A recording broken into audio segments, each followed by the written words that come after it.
Alright, so we're here right now at the Science XPdition, right here, the first and ever museum for the science and curious minds, right here in Western Science in Iloilo City. This is located at the third floor of the Iloilo Festive Walk Mall.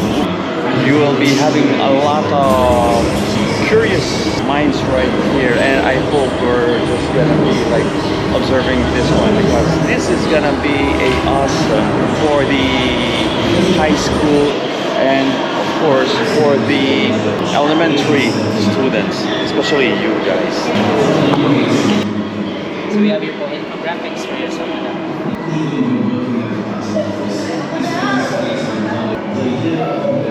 So ito naman po is a sound generation. So vibration po yung nagka-cause ng kanyang sounds. Ayan. So nag-produce po siya ng sound waves. So the next one po is a vibration conversion. So i-rub nyo lang po siya because of the vibration po. Nag-release po siya. Ito naman po is metal heat conduction. So meron po tayong hot water. At ito po tinatawag natin na conductor. So, and then the next one in here po is the electrostatic global. So you may try to place your hand here like this. And you force it. ng any lines right here. So as you can see po, nag-change po yung numbers because of the electric fields. So nag-generate po siya ng electric fields like here po. So next po, we have the resonance spring. So this experiment illustrates the concept of resonance. So yung spring po, nag-produce po siya ng... And there is one here, is the momentum moving type. Ah, okay. Dampers. That's why my Graaff here. I got 10. So I got 10 milliamperes right now.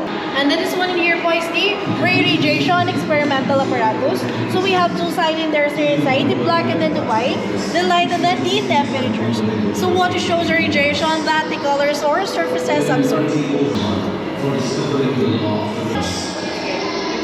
In 1905, the year of miracles, Einstein published 4 groundbreaking papers at the Zurich Polytechnic Institute. The pure metal po will stop first because na-attract siya ng magnet. Tapos na mag-stop po is yung plastic. Magnetic damping.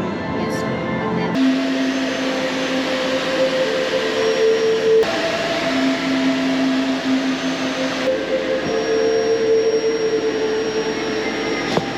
Make objects float with a levitation lamp, touch lightning in a plasma ball, and light up the air with a Tesla coil. Simulate the light and rotate to see different patterns and colors. Step into the wild air with a Tesla coil. Take on the challenge of a maze wall.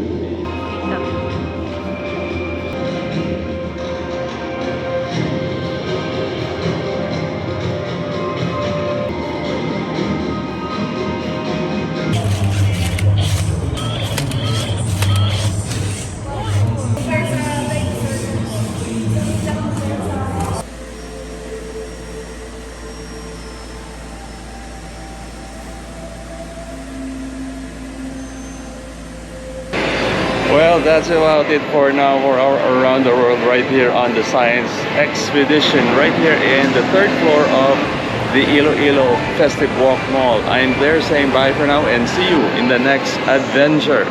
Ciao!